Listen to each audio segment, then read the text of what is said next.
केंद्र सरकारनं पुन्हा एकदा कांदा उत्पादकांच्या मुळावर उठणारा निर्णय घेतलाय। देशांतर्गत बाजारपेठेत कांद्याचे दर स्थिर राहावे यासाठी सरकारनं अफगाणिस्तानातून म्हणून कांदा आयात तर केला, मात्र या निर्णयामुळे राज्यातील शेतकऱ्यांना नुकसान होत आहे।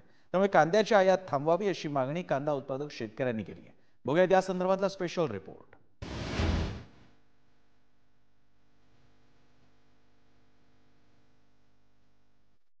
महाराष्ट्रातील कांदा उत्पादकांना सुखाचे 4 घास खाऊ द्यायचे नाहीत हे केंद्राने ठरवलंय का, असा प्रश्न उपस्थित करण्यामागचं कारण म्हणजे अफगाणिस्तानातून कांदा आयात करण्याचा घेतलेला निर्णय। केंद्राच्या या धोरणाविरोधात कांदा उत्पादक शेतकरी संघटनेनं आक्रमक भूमिका घेतली आहे। कांद्याच्या आयातीवर संपूर्ण बंदी न घातल्यास देशांतर्गत कांदा पुरवठा रोखण्याचा इशारा देण्यात आलाय। अफगाणी कांदा शेतकऱ्यांच्या मुळावर। अफगाणिस्तानमधून दिल्ली आणि पंजाबमध्ये 500 टन कांदा आयात, 1500 टन कांदा देशातील बाजारपेठात येण्यास तयार। अफगाणी कांद्यामुळे महाराष्ट्रातील कांद्याची मागणी घटणार। अफगाणी कांद्याचे दर कमी, देशातील कांद्याला भाव मिळणार नाही। नाशिकमध्ये केंद्रीय गृहमंत्री अमित शहा यांचा दौरा आहे।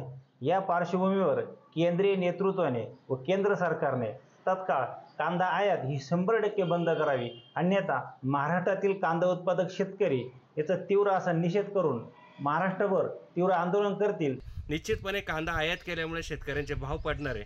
मी सरकारला विनंती करतो की हे आयात त्वरित थांबवा, नाहीतर या नाशिक जिल्ह्यामध्ये आणि नगर जिल्ह्यामध्ये जे मंत्री फिरतील ते महाराष्ट्रातले असतील किंवा केंद्रातले असतील, त्यांच्या गाड्यांवर कांदा उत्पादक शेतकरी कांदा फेकल्याशिवाय राहणार।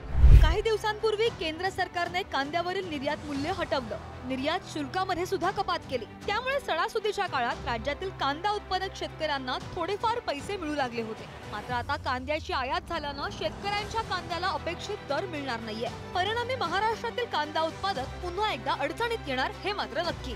देशात मुबलक कांदा, मग आयात का? महाराष्ट्रातील शेतकऱ्यांकडे रब्बी कांद्याचा मुबलक प्रमाणात साठा आहे।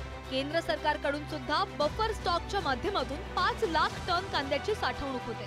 वर्षभरानंतर केंद्रानं कांद्यावरील किमान निर्यात मूल्याची अट काढली, निर्यात शुल्कामध्ये सुद्धा कपात केली। आता कुठेतरी कांदा उत्पादक खर्चाच्या आसपास दर मिळतोय, मात्र कांदा आयात करून देशांतर्गत कांद्याचे भाव पाडण्याचं षडयंत्र सुरू आहे। या भागातला सगळ्यात मोठा प्रश्न कांद्याचा होता। सगळा कांदा आपण विकला, शेतकऱ्यांनी कांदा व्यापाऱ्याच्या ताब्यात गेला आणि केंद्र सरकारने निर्यात बंदी उठवली। तर या देशातल्या शेतकऱ्याला मारून या देशातली महागाई कमी करण्याचं पाप भारतीय जनता पक्ष करते। यांनी लावलेल्या करांमुळे जीएसटीच्या महागाई वाढत नाही, पण शेतीमालाच्या किमती वाढायला लागल्या की यांना महागाई दिसायला लागते।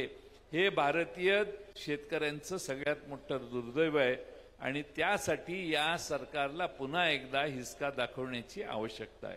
निर्यात शुल्क सुद्धा आता कमी केलेलं आहे आणि त्यामुळे मला वाटतं आता कांद्याचे भाव आता विक्रमी झालेले आहेत। त्यामुळे कांदा उत्पादक शेतकऱ्यांच्या मध्ये चिंता नाही आहे।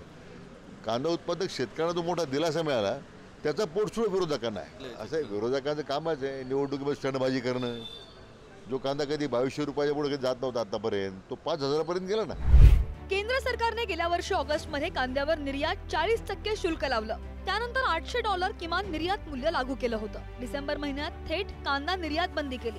सलग 10 महिने कांदा निर्यातीवर वेगवेगळे निर्बंध असताना लोकसभेच्या मतदानापूर्वी मे महिन्यात कांद्याची निर्यात बंदी सरकारने हटवली। परंतु कांदा निर्यातीवर 40% निर्यात शुल्क आणि $550 किमान निर्यात मूल्य या अटी लागू केल्यानं कांद्याची दरवाढ रोखली। गेले 1.5 वर्ष नुकसान सहन केल्यानंतर आता कुठे कांद्याला उत्पादन खर्चाच्या आसपास दर मिळतोय आणि अशातच परदेशातून कांदा आयात करत शेतकऱ्यांच्या जखमेवर मीठ चोळण्याचं काम केंद्रानं केलंय। नाशिकहून रईस शेखसह सूरज बोरावके, पुढारी न्यूज।